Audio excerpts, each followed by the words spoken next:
ए दादी जीवतिया नियर आ गई एगो गीत ना गवनी ए दादी एगो गीत गाई जीवतिया के तो दादी के तरफ तो खबर आ जाता ठीक बा दादियों के खबर बा सुन ल लोगन लाइक करिह सब्सक्राइब करिह लोगिन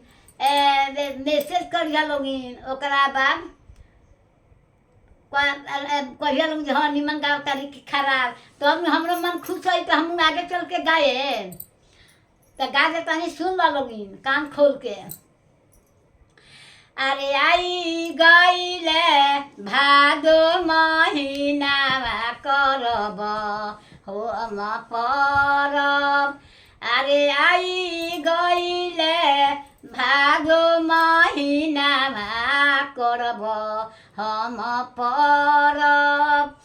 अरे सतीनी नहाई हो खाई अठिनी उपवास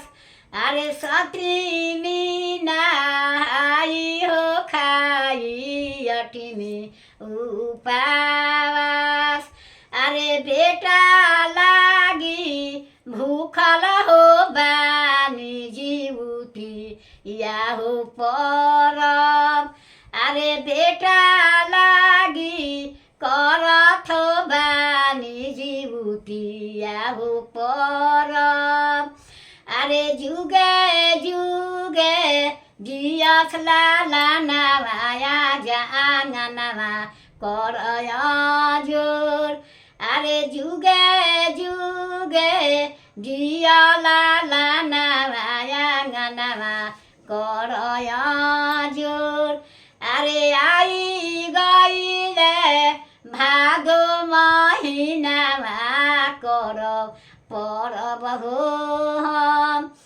अरे आई गईले भादो महीना करब परब हो हम अरे सतीनी नहाई हो खाई अठिनी उपवास अरे बेटा लागी भूखल हो बानी जीवती या हो परब अरे बेटा लागी भूखल हो बानी जीवती या हो परब अरे जुगे जुगे जिया सुलाला नवाया गनवा कर जोर अब सुन लगिन मरुआ के रोटी आ नोनी के साग खा के तब दोसर कुछ खाना बनेला आ पर पकवान बनेला ओमे से सब कढ़ाला निरोई छे अभी सारा सब रही खाए के बेरा सब देवता लोग के दियाला पुरखा पुरनिया के आ तब पारण के पंडित जी से पूछाला जे कब पारण होई पारने में नेम बा जीवतिया भूखला से ना भई जीवतिया के पारण पूछे के पड़ला ये पंडित जी कब पारण होई कैसे होई पंडित जी बता दी है गाय के दूध पंडित जी बता दी है टटका खाना ना अमनिया खाए अभी ना जो हमें काम धंधा करो तनिए बना लेनी सर नहा लो पूजा पाठ कर लो ओकरा बाद अमनिया खाना खाए के बाद दूध से पियो चाहे चाय में लगा के पियो पहिले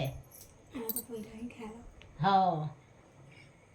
यह जीवतिया होला कि पारने खोजाला जीवतिया में भूखा खा के ना ली